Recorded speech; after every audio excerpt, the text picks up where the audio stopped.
감독님은 네. 게임 좀 하세요? 게임 전에는 많이 했었는데 요즘은 조금 거리를 두고 있습니다. 요즘 좀 어린 친구들이 제일 좋아하는 게임이 혹시 뭔지 아십니까? 뭐 슈팅 게임 아니에요? 로블록스라고 혹시 들어보셨어요? 로블록스? 처음 네. 들어보는데.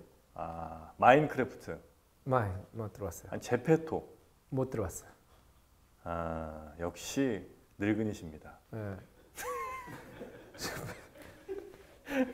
왜냐면 제페토는 그 피노키오에 나오는 제페토 할아버지. 할아버지. 뭐 그런 네. 단어가 예전에 있었습니다만 요즘에 아이들에게 제페토라고 하면 네. 그들의 일종의 하나의 세계예요. 가상의 가상 세계 같은 게 예, 있잖아요. 그렇죠. 그게 지금 점점 현실화되고 있거든요. 네, 제가 아까 네. 말씀드렸던 수많은 뭐 게임들 이런 것들이 이제 이른바 그 가상의 세계에서 네. 그 아이들이 직접 일원이 돼서 뭐 특별히 뭐 예전엔 뭐 끝판왕도 있고 뭐 이렇잖아요. 네, 네. 왕 하나씩 뭐 죽이고 네, 이런 네, 네. 개념이 아니에요. 그래요? 그냥 그 안에서 그냥 삶을 사는 겁니다. 아. 세컨드 라이프 같은 그런 느낌. 네네네네. 그래서 지금의 산업계에서 엄청나게 이걸 지금 주목하고 있거든요. 네네. 오늘 한번 이 얘기를 들어보도록 하겠습니다. 메타버스로 우리를 안내해 주실 이시안 교수님 모시겠습니다. 어서 오십시오. 네. 반갑습니다. 안녕하세요. 네, 안녕하세요. 네. 반갑습니다. 우리 이시안 교수님. 네. 제가 처음에 좀 몇 개 예를 들었는데 네. 정확했죠? 정확하십니다. 네. 어떻게 그렇게 잘하시는지 모르겠고요. 네. 어떻게 그렇게 하나도 모르시는지 모르겠어요. 왜냐면 요즘에 신문 보면 네. 계속 나오잖아요. 그렇죠. 그 메타버스. 이름들이. 네. 그래서 한 번쯤은 아마 들어는 보셨을 것 같아요. 일단은 우리 장 감독님은 네. 무슨 버스 이름인 줄 알아요? 네. 아니 메타버스 무슨 가상 세계 뭐 약간 이런 거 아닙니까? 네? 네. 메타버스 일단 뜻부터 좀 알려주시죠, 우리 교수님이. 그 메타버스가 그러니까 많이 되게 재밌는 게 기사가 정말 많이 나오는데 네. 항상 뜻풀이가 있어요. 네. 메타는 뭐 가상, 네. 뭐 초월 뭐 이런 거. 네. 그다음에 버스는 유니버스 할 때 버스 쓰거든요. 아, 그러니까 네. 가상 현실을 뜻한다 이런 식으로. 네. 근데 사실 우리가 인터넷 기사가 나왔을 때 인터넷하고 인터넷을 뜻풀이를 하진 않잖아요. 그렇죠. 근데 메타버스는 정말 많이 나오는데도 항상 뜻풀이가 같이 아직도. 붙어 있거든요. 기사에는. 어. 그만큼 사람들이 굉장히 좀 잘 모른다 현재는. 네. 그래서 이 메타버스를 가상현실이라고 생각을 하시는데요. 네. 그게 좀 잘못됐어요. 그래요? 네. 가상현실을 영어로 하면 버추얼 리얼리티잖아요. 네. 그러니까 이게 VR이라는 뭐 아, 수거하는 거 네네네. 그게 가상현실이에요. 그렇군요. 그렇게 보자면 가상현실이라기보다 저는 초월현실, 초월공간 그러니까 메타라는 말을 가상이라보다는 초월이라는 말로 쓰는 게 더 맞지 않나. 초월. 네네. 메타버스 안에서 우리가 VR을 통해 좀 더 현실적으로 그 안에서 즐길 수는 있지만 네. 메타버스를 가상현실로 번역하는 건 좀 잘못된 번역인 것 같다. 어떻게 그렇게 잘하세요? 하루 이틀이 아닙니다 이게. 제가 하려는 말을 정확하게 네. 집어하셨는데 네. 가령 우리가 자동차 여행을 떠난다. 네. 식구들과 자동차 여행을 떠난다라고 했을 때 자동차는 그냥 하나의 도구잖아요. 그렇죠. 네네. 자동차 여행을 전체를 뜻하는 건 아니니까 가서 뭐 먹기도 하고 그렇죠, 그런 거 다 그렇죠. 얘기하는데 메타버스가 사실은 그런 개념에 더 가깝거든요. 근데 그 자동차만 부각이 된 거예요. 그렇죠, 그렇죠. VR이라는 게. 그럼 그 메타버스를 지금은 이제 거의 로우틴들, 네. 그러니까 좀 10대들도 약간 좀 하이틴들은 안 하는 것 같고 네. 제가 볼 때는 네. 좀 이른바 초딩 게임 네. 같은 거예요. 네. 초딩들이 많이 해. 물론 이제 가끔 어떤 스타들이 뭐 무슨 공연하거나 이러면 이제 좀 더 나이 있는 친구들도 오지만 아직은 좀 나이대가 좀 어린 친구들 많이 하는 것 같은데 네. 그거는 어찌 보면 어른들한테는 어필하지 못한다는 뜻은 아닙니까 혹시? 근데 이 메타버스를 네. 말씀하신 뭐 로블록스라든가 이런 어떤 게임, 포트나이트 같은 게임으로 생각했을 때 그런 건데 네. 이 메타버스가 사실은 가상현실이고 초월현실이니까 네, 네. 그럼 지금 우리가 같이 모여가지고 이렇게 녹화를 하고 있잖아요. 네. 그런데 이렇게 할 필요가 없이 네. 우리 메타버스상에서 만나서 녹화하자.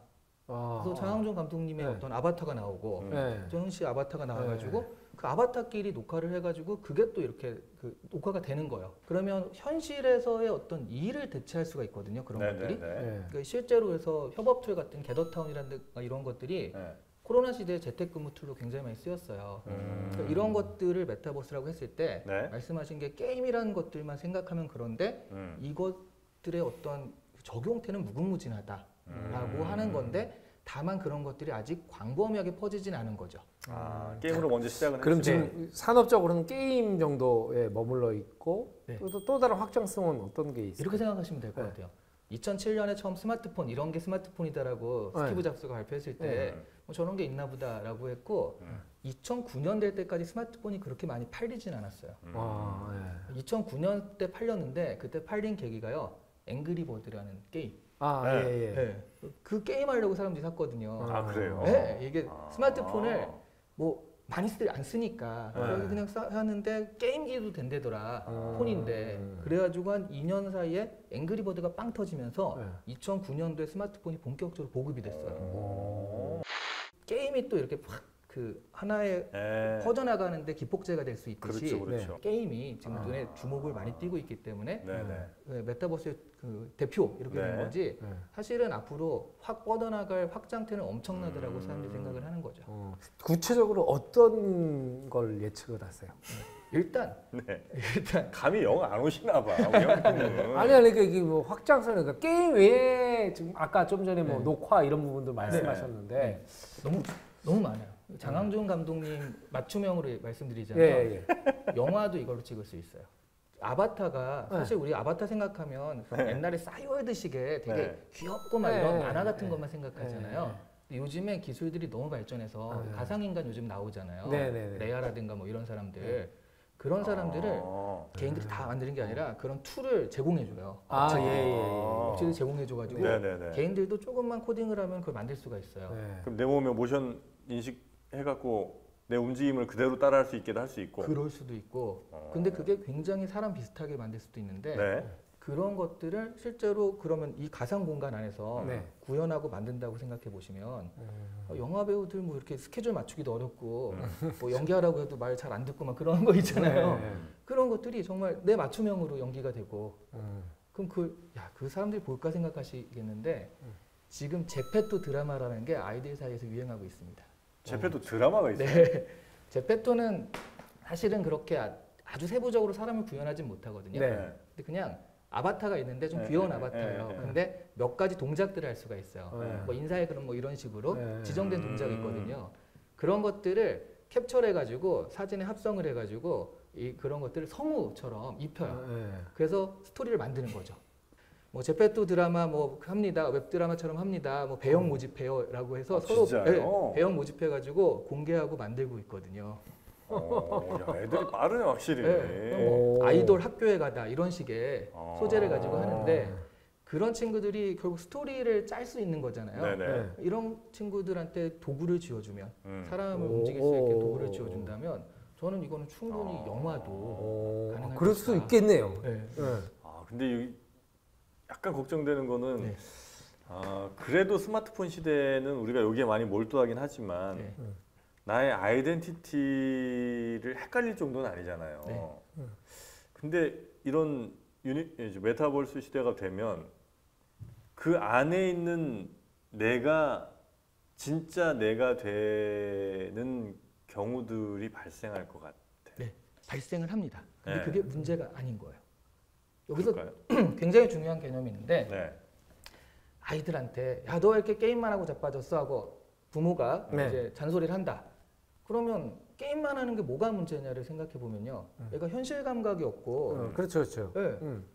뭐 취업을 해야 되는데 취업 안 하고 계속 게임만 하고 있으면 되게 아우 저 나가서 취업을 하지 왜 저렇게 한심하게 있어라고 생각을 하잖아요. 근데 결과적으로 게임에 파고들고 그다음에 현실과 유리되는 가장 큰 개념은 경제 활동이거든요. 그렇죠. 그러니까 여기서 돈을 버느냐 못 버느냐잖아요. 근데 메타버스에서 돈을 벌 수 있다라고 한다면 그러면 굳이 현실에 이렇게 갈 필요가 있을까 하는 거죠. 그 안에서 내가 경제 활동을 해서 살 수 있다면 게임과 메타버스가 도대체 무슨 차이냐라고 많은 사람들이 생각을 하세요. 아바타 게임도 자기 캐릭터가 있으니까. 그런데 가장 큰 차이는요. 그러니까 메타버스의 정의에서 제일 핵심은요. 가상 공간, 가상 현실 이런 초월 공간을 통해서 사회 활동과 경제 활동이 일어나는 것 이게 핵심인 거죠. 경제 활동이 일어날 수 있어야 돼요. 흔히 주캐, 부캐 얘기 많이 하잖아요. 주캐, 부캐. 근데 저는 주캐라고 보는 거죠. 그러니까 메타버스가 A 메타버스가 있고 B 메타버스가 있고 C가 있어요. 네. 그럼 나는 현실에서는 이러한 정체성인데 네. 지금 아까 아이덴티티를 잊어버릴 수 네네네네. 있다고 하셨는데 A 메타버스에 들어가면 나는 여기서는 건물을 만드는 개발자인 거예요. 예. 그래서 이걸로 돈을 벌고요. 근데 여기는 일만 하는 데고 B 메타버스로 가면 여기서는 난 닌자인 거예요. 그러니까 닌자 역할을 수행을 하고 네. 그럼 C로 가면은 또 여기서는 영화 감독을 해볼 수도 있고 아까처럼 네, 메타버스 근데 영화 뭐 감독을 안에서 할 수도 또 있고. 나름 능력이 있어야 될 거 아니에요. 네, 그렇죠. 각자의 부캐나 뭐 이런 네. 캐릭터로 활동을 할 때. 근데 자기가 하고 싶은 걸 하는 거잖아요. 취미라는 게. 네. 그럼 이런 걸로 구현이 되는 거죠. 음. 그러면 가령 이쪽에서 닌자로 활동하는 내가 야, 너는 그러면 원래는 어떤 사람이니? 라는 것들을 아무도 묻지 않는 거예요. 아, 그냥 닌자니까. 우리는 이 안에서 만난 사람들이고 이 안에 있는 네, 사람들이니까.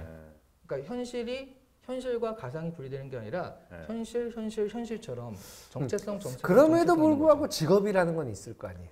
주로 삼는. 아니, 그러니까 그 안에서 직업이 있다니까. 그 안에 직업이 있어요. 근데 이제 제가 걱정하는 건 뭐냐면 직업이 닌자인 건 좀 이상하죠. 근데 그걸로 돈을 벌 수 있다면. 아, 예를 들어 제가 현실 세계에서는 네.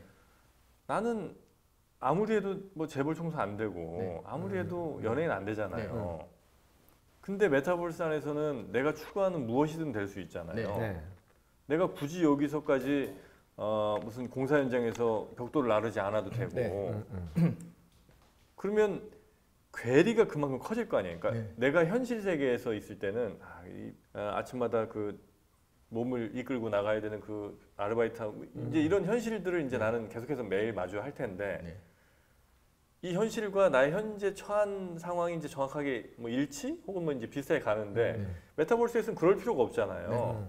그럼 이제 자꾸 현실과 이 메타버스 안에서의 그 나의 상황은 점점 괴리는 커질 거 아닙니까? 네.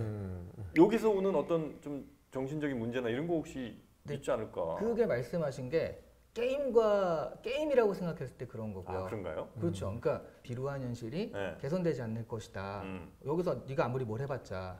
근데 여기서는 이 안에서 내가 돈을 벌 수 있다라고 한다면 그러면 이거가 개선될 수 있는 여지가 여기에 있는 거죠. 100만 명 들어간다고 100만 명이 다 돈 벌 수는 없을 거 아닙니까? 하지만 가령 우리가 유튜브 같은 걸 할 때 네. 사람들이 유튜브를 하고 싶어 하는데 다 돈을 버는 건 아니잖아요. 그렇죠. 하지만 그 몇 명을 보고서 우리가 유튜브를 하고 희망을 가지는 거잖아요.